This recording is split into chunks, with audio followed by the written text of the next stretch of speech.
What's up, high level? This is Beant with Externally. I'm going to go over how to make a calendar and get the calendar to function so you can give it out to your clients to help them schedule an appointment with you.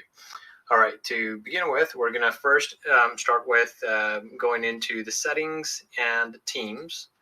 And here we're going to click Add Team to add a team. And now I've already done that, so I'm just going to go ahead and hit Edit on here. You can go ahead and give this team a name. This could be your sales team calendar. This could be your personal calendars. Could be general calendar, whatever you like to call it. So we're just going to call it calendar. And you want to go ahead and select the team members you want to add there. And you want to generally enable this apply selection change of team member to any existing calendar, which got linked with this team. And then you can go ahead and give this team a name.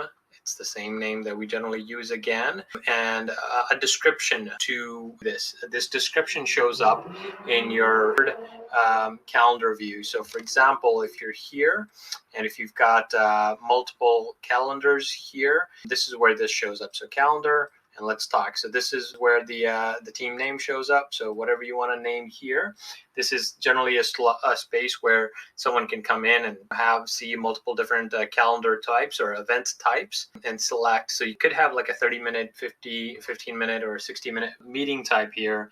And this team name could be Beant calendar. And then this could be let's talk with Beant. Select the time, the type of meeting, select how long do you need, right? So they can come in here, select one of the times, and then click in to go further in and then be able to see this.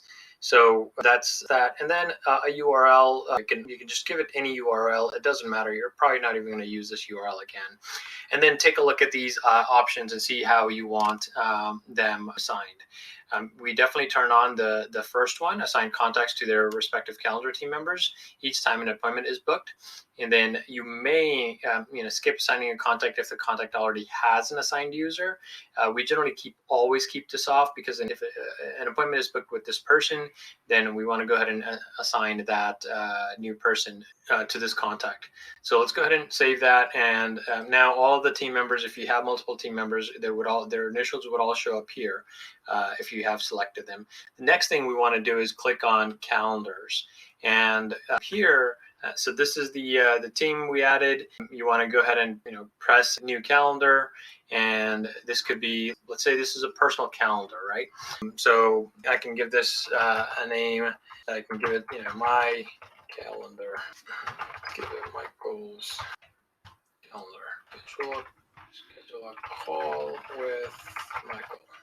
All right, so whatever description you want, the name you want, and then let's give it slug here, and then appointment title. You can leave it as the contact name, and of course select whatever color you like. I like green, so I'm going to go with that. So down here you could select connect Zoom, connect Google Meet, custom, whatever you like, and I'm going to go ahead and leave it med custom for now. Optimize for availability. So if there's multiple people, you can select their priority levels, and then say there's 3 people here, and I want to give high priority to Michael versus the other 2. So most appointments will be scheduled with Michael first, unless Michael's not available. Then it'll be scheduled with the second priority level person and the third priority level person. And it'll optimize for availability, saying whoever is the earliest available, that's what we want to try to schedule an appointment with based on the date and time that's being selected. Optimize for equal distribution. If this is selected, then the priority goes away, but now you've got equal distribution. So 1 appointment to Michael, 1 appointment to person 2, 1 appointment to person 3, and so on and so forth. All right, so in this case, it doesn't matter what is selected, because there's only 1 person on this calendar. And I can go ahead and select how long do you want this to be. So I'm going to go ahead and choose, this is going to be a 1-hour appointment. And what intervals do you want? Do you want someone to allow to book an appointment with you every 30 minutes? So for example, they can book, the availability they'll see is 9, 9:30, 10, 10:30. So if someone books at 9 o'clock, then since it's a 1-hour duration, so 9 to 10 o'clock will be taken. The next availability someone will have to book with you is 10:30, right? So that's that. And then now if we left it at 0 buffer, then they could book at 10 o'clock with you. So from 9 to 10 is taken, and they'll be able to book at 10 o'clock with someone.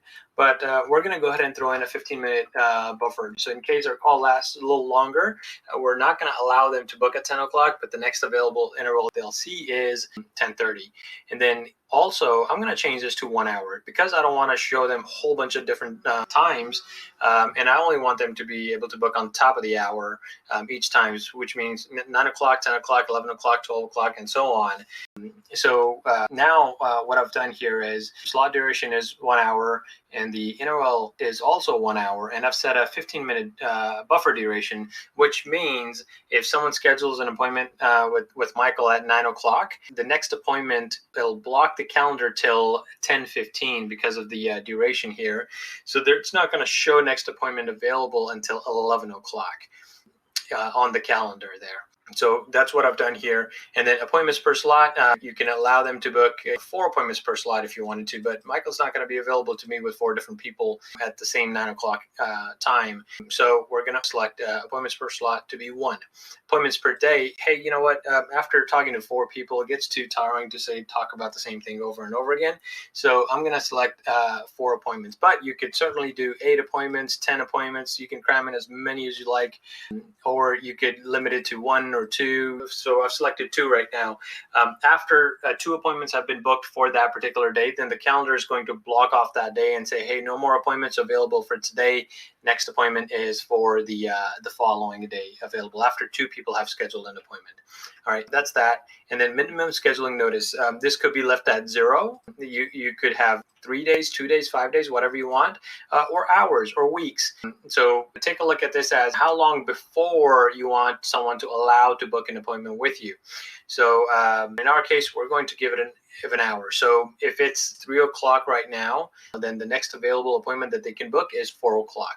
So we have a 1 hour notice that someone new just came in and can see an hour, give us an hour's worth of notice to book an appointment and be able to get on our calendar to speak to us. So I'm going to go ahead and go with that. But I could go with 4 hours, right? I could go with 12 hours. So it's 3 o'clock right now. Then the next available appointment that they're going to see is 12 hours after, which means probably 9 o'clock next morning. Sometimes people want to do like 24 hours here. I kind of always advise against that because the reason for that is if you do 24 hours, that means if it's 3 o'clock today, they're not going to be able to get on your calendar until 3 o'clock the next day. But you may be okay with letting them on your calendar by 9 o'clock next morning. You just don't want them to be on your calendar for today, but you're okay with if they got on your calendar for tomorrow. So that's why the 12-hour window works well versus using 24 hours. So just a little note on that. So anyways, I'm going to go ahead and go with 1 hour. Date range, let's go ahead and say 365 days. So this means my calendar will be open for Michael to be able to schedule anyone on there up to a year out. Right now you could go ahead and put in 999, meaning almost 3 or 4 years out, they can find a date and put a date on the calendar and get something on schedule. Or you can put in 7 days. That means if someone goes in, or any number of days rather, not just 7 days, but someone comes in and sees, all right, the next 7 days are the only availability that it's going to show to allow for someone to book an appointment on here. And beyond that, there's no availability. So that means you're only letting someone book an availability within the next 7 days. They can't book it 2 weeks out, 3 weeks out, or 4 weeks out. It's just the next 7 days. So that's how to use this field. Office hours are what are the hours you want the calendar to be available. So you can select all of these or turn them off. So we're going to leave Monday to Friday on. We're going to go ahead and change this from 9 a.m. to, let's say, 6 p.m. And we're going to apply all. If I wanted to, I could have also done, let's say, 9 to 12 p.m. And I could have added another hour set and say, let's do 2 p.m. to 6 p.m. So no one's going to be able to book with me between 12 and 2, but I'm available, between 9 to 12 and 2 to 6. Those are the availability that I'm going to show on Mondays. Now I can apply this to all, or I can remove it on others and just apply it to the particular day that I wanted to have this on. So in this case, I'm just going to leave it applied to all. So, all right, let's go ahead and go to the next step. Here, we want to be able to select a form that we want someone to fill out. In this case, we already have one called Schedule a Call. So we're going to go ahead and select that. And I'll go over what that form is, but basically name, first name, last name, email, and phone number is the information that you're being asking on that form. And then in addition, we've added a message body box where someone can type in notes to tell us what this call is about. You could also have additional fields added to this to get to know more information before that person books a call with you. And you can make those fields required or not required as well. Those are the type of things you could do with the form. And you could build this form in the form builder by going on the marketing and form builder section there. And then notice you had, if I selected none, you had the sticky contact enabled. So this is the form by default that is attached to a calendar. And all it asks, name, email, a phone number. And then if you enable a sticky contact, meaning it's going to remember that person's information if they type it in once in there. So next time they come in and type in that, they're trying to schedule an appointment with you, they're not going to need to type that information in again. So now you want to keep the sticky contact off if you want to also be able to access this calendar and book an appointment for someone. Because what that's going to do is, and you're going to open that up in your browser, and it's going to override any previous contact that you created through here inside your high level. Sticky contact is kind of dangerous, so be careful about that. It is actually very, very useful as well, but if used incorrectly, it could result in a huge failure where it's overriding your contacts. So be careful about that. Learn more about sticky contacts on another video that we've created on how to use sticky contacts. All right, so we're going to go ahead and go with that form.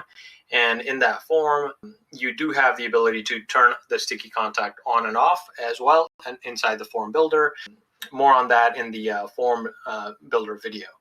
Notification and additional options. So this is up to you what you want to do. You can let the calendar auto confirm my appointments, or you can turn this off. That means when a new appointment comes in, you're going to have to confirm that appointment for them before actually being on your calendar. Or you can turn it on. So think about it like this. Someone came in, booked an appointment. It's going to show up inside. You're going to get a notification that, hey, so-and-so booked an appointment with you. And the message you're going to send to them is, hey, thanks for requesting the time to schedule a call with us. Once the appointment is confirmed, we'll send you another message. Now, so they've requested that that's the time that they want. So the best scenario in that case is giving them a call and say, hey, thank you for booking an appointment with me. The time you selected is not available. Let's work on a different time and confirm that. You could do that, but that's the whole point of having a calendar, right? So we allow it to auto confirm the appointment, so that whatever time that they're selecting on the calendar, that time is available for them to speak to us. But there could be certain scenarios, for example, doctors' calendars, where the calendar isn't integrated within high level, and it needs to be confirmed separately. So that's where you would use you would check off this and allow to the front desk would then kind of confirm the appointment for the patient. All right, and then you can send appointment alerts to the assigned team member. So you want to send out an alert to the assigned team member that, hey, you've got a new appointment. And you could also allow Google Calendar send an invitation and update email addresses, update emails to attendees as updates happen.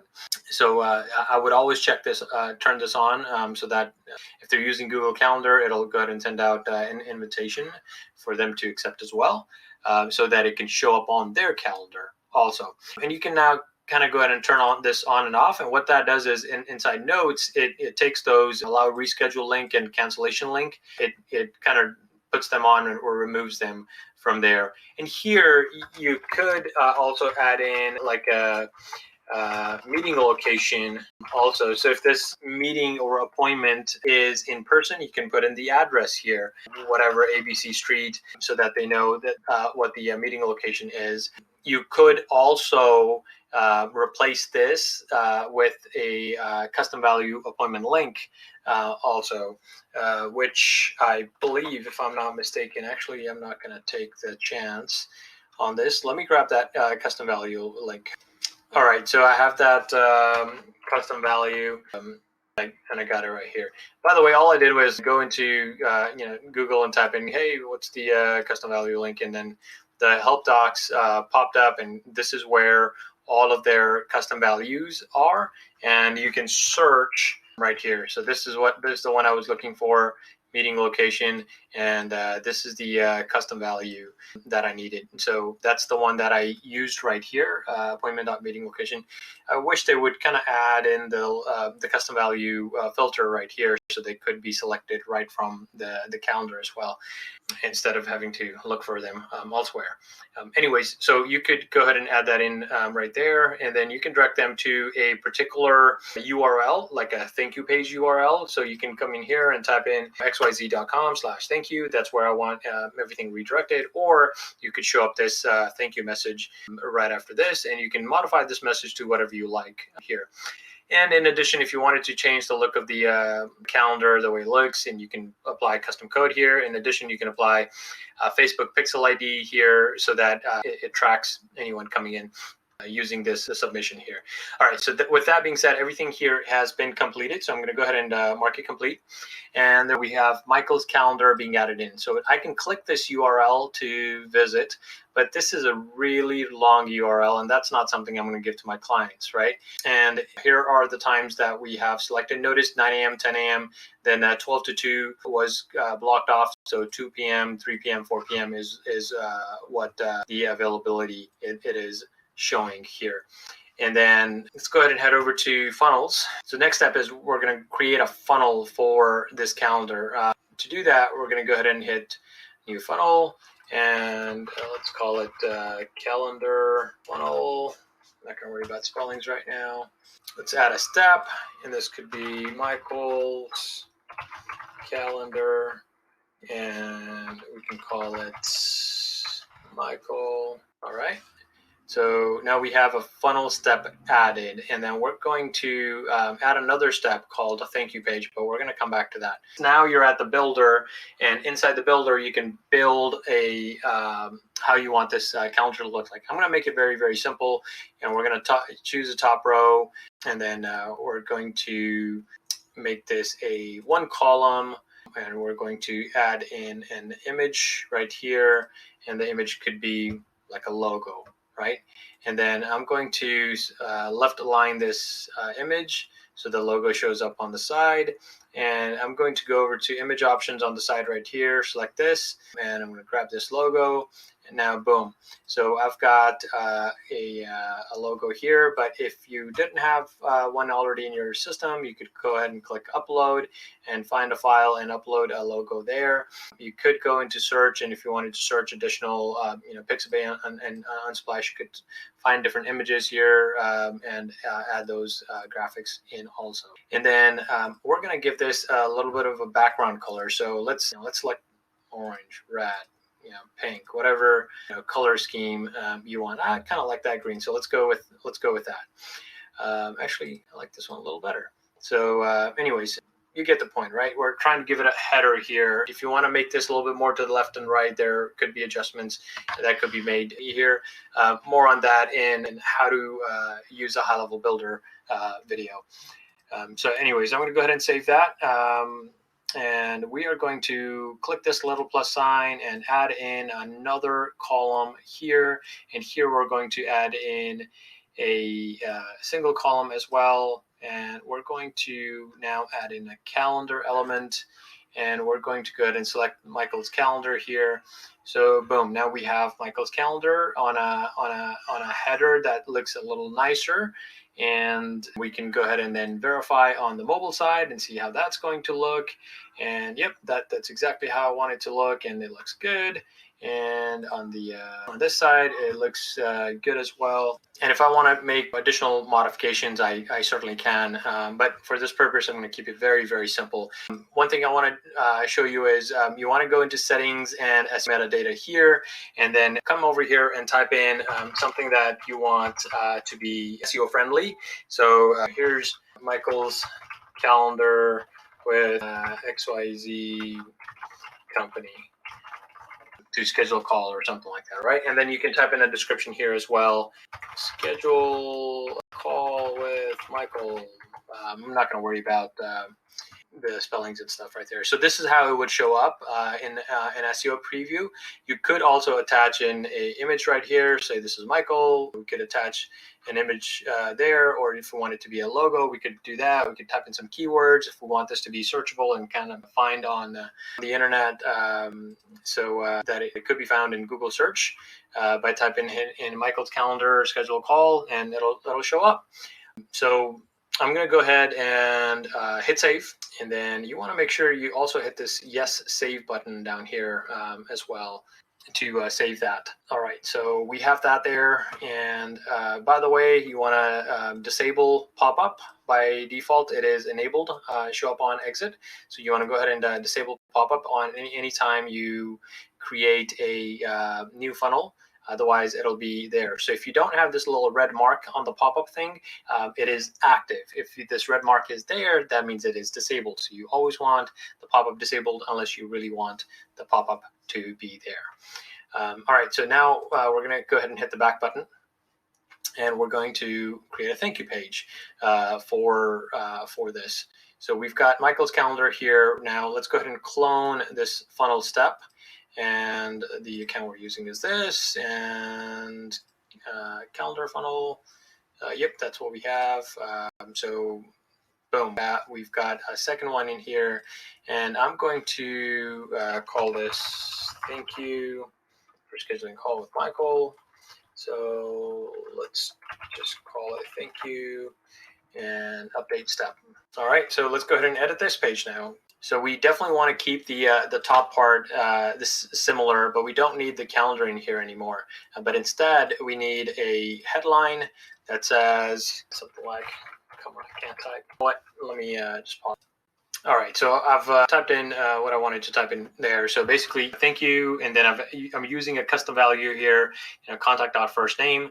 So I can say thank you, Beant, or thank you, Michael, thank you, Jane, whoever the name of the person is booking the appointment, to give it a little bit more personalization there. And then your call has been scheduled for, and I'm again using another custom value here to display the date and time of the call that is being scheduled. And I can, of course, style this as I want. So let's say I want to bold this and keep these non-bold. I can kind of do that.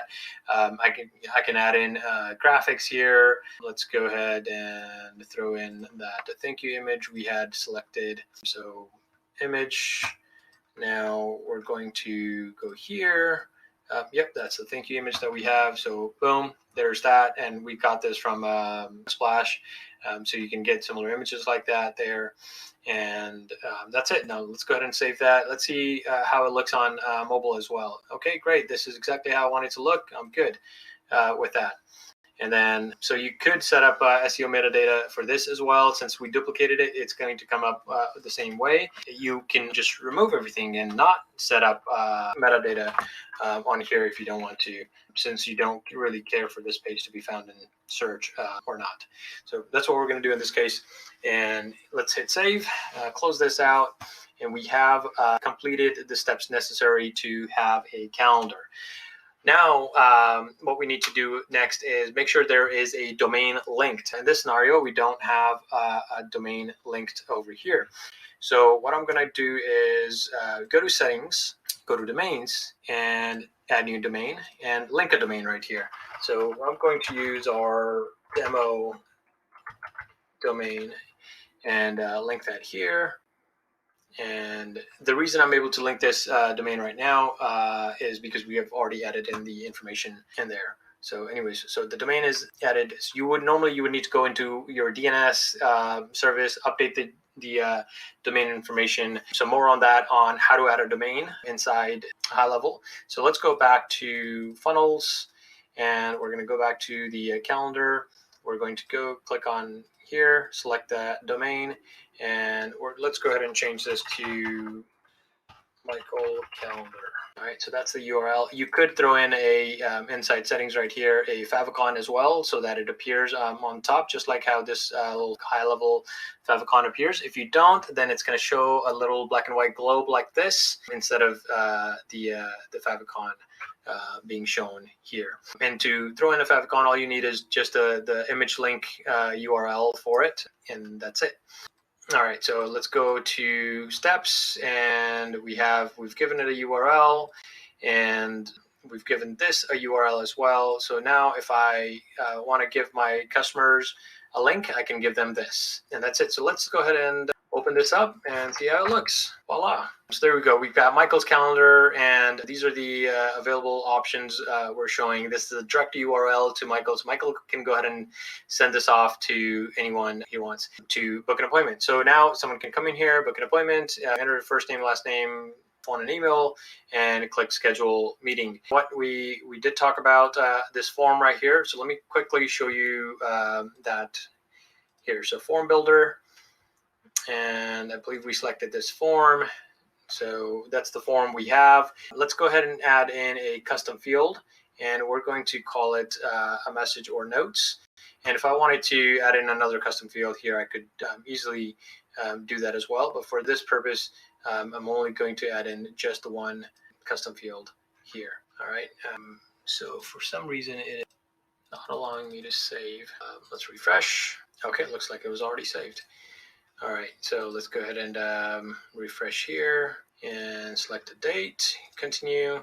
Boom, there you go. There's the custom field that we added on. So now I can ask people to fill this out. Note it is made not required. And the way to do that is you click on the field and you can check required or not required, or you can even hide a field if you wanted to. But this is how you make it required or not required. But if I want to change this name, if I wanted to, instead of saying message and more information, I could do that here.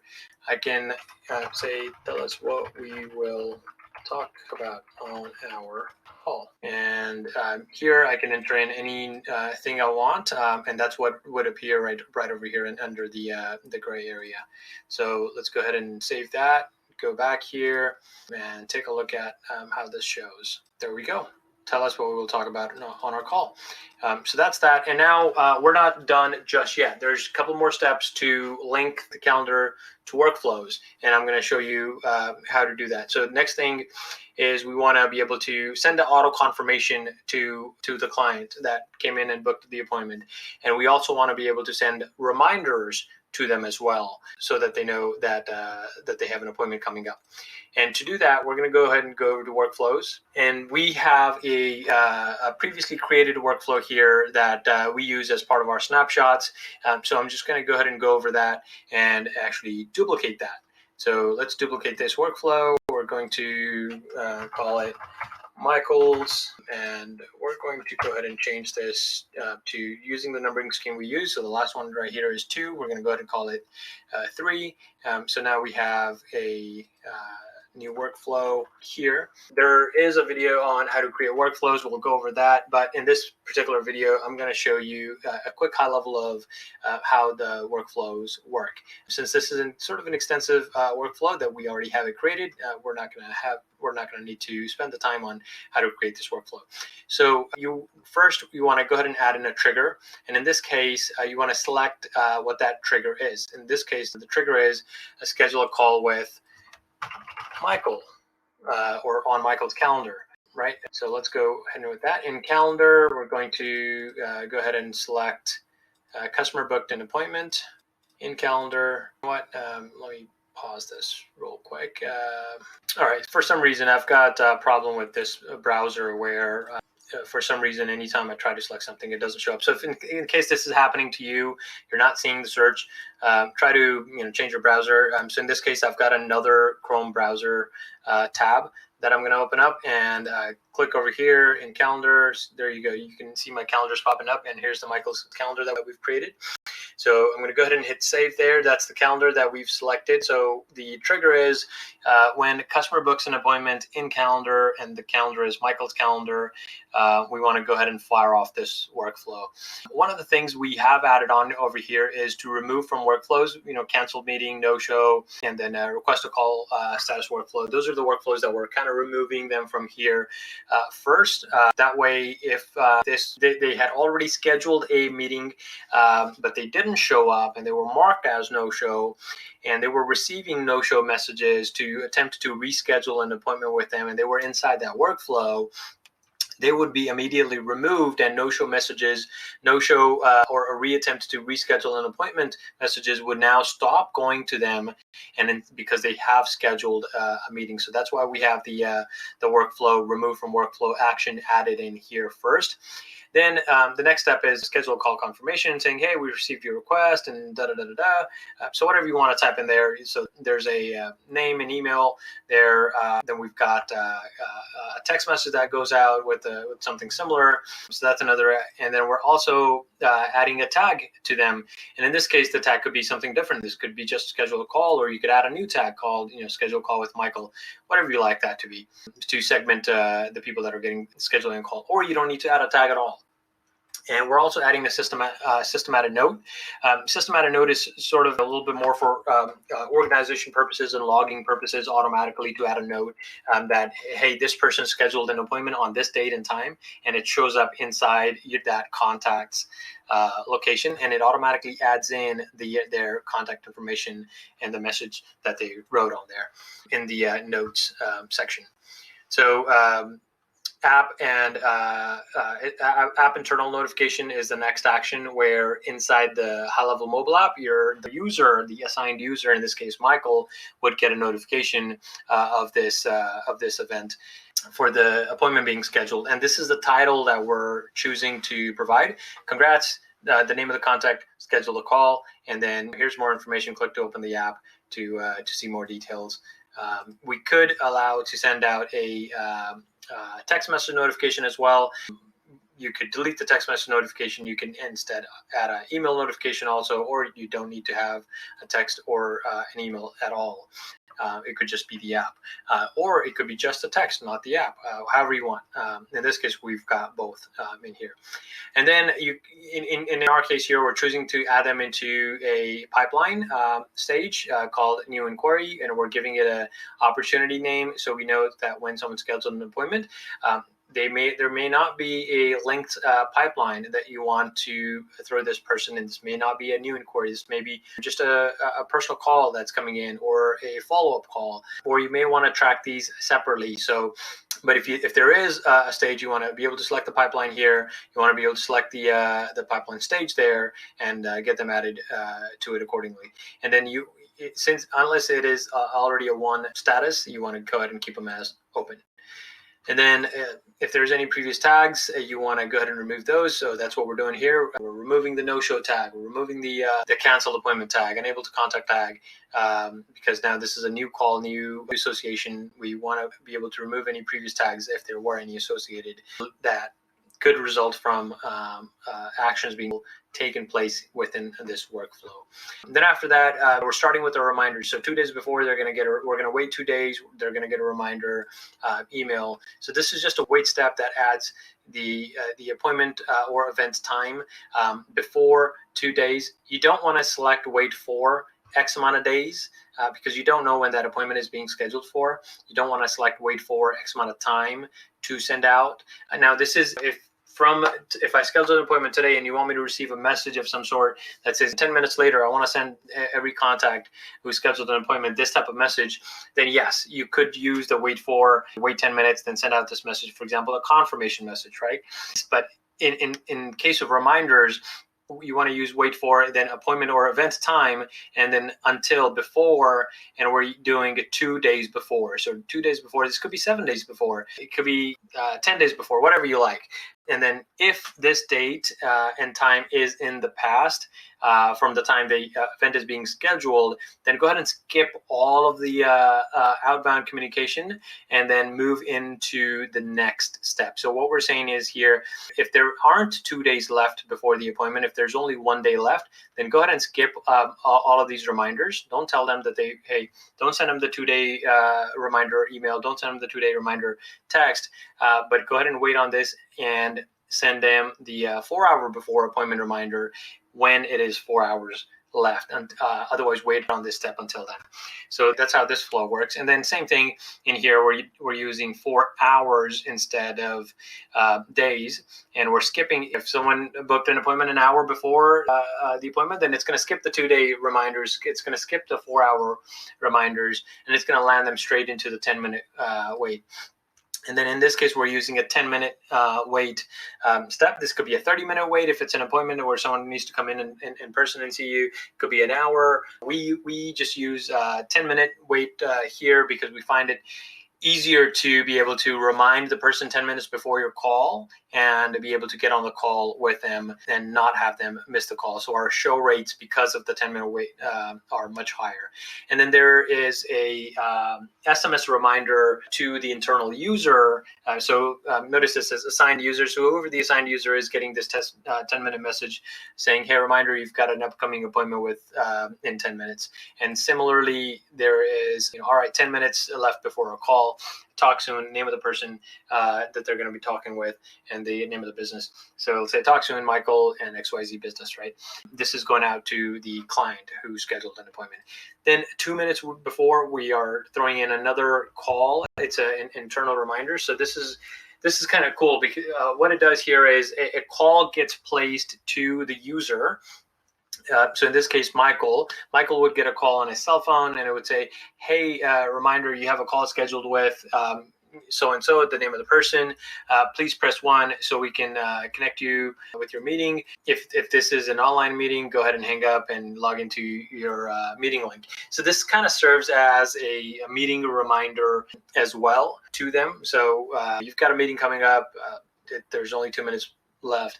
Pick up the phone, either press 1 to talk to them if it's over the phone conversation. If it's not over the phone conversation, if it's a meeting to join a link, then go ahead and hang up and join the meeting there. So that's that, and that completes our workflow there. Once you're done, you want to go ahead and click publish and save, and then you definitely want to go over to settings as well. You want to go ahead and select any time for this particular event, and you would definitely want to allow multiple. You don't want to stop on response. You don't want them to send a text message while you're in this workflow and stop all those reminders and stuff to not go out anymore and the workflow to end. So you want this stop on response to be turned off. You can auto mark as read, so you don't have to go back into conversations and take a look and see what the last automated message that went out. It won't show up in your conversation, so it'll automatically mark it as read. So that's that. Those are the settings you want here, and then once you hit save, and that's it. Now your calendar is ready to go, and you're ready to fire off.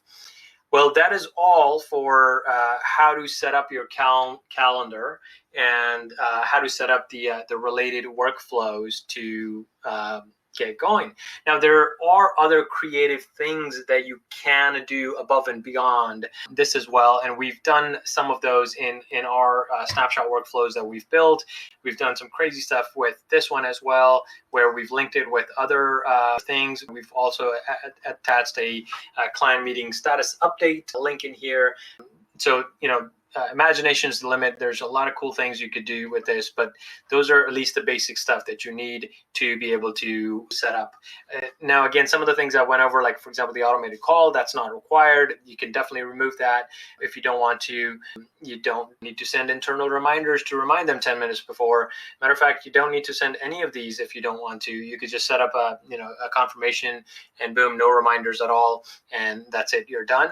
But it pays to have the reminders in place so that your contact shows up to those calls or meetings or appointments. Well, thank you for watching this video. I hope you learned how to create a calendar for yourself. And if there's any questions or concerns, please feel free to reach us out, and we'll be happy to help you with that. go ahead and go to getextendly.com/Facebook to join our Facebook group where we help users with cool tips and tricks and more videos like this. Be sure to hit the subscribe button to receive alerts when we post new videos of this type. Thank you. Take care.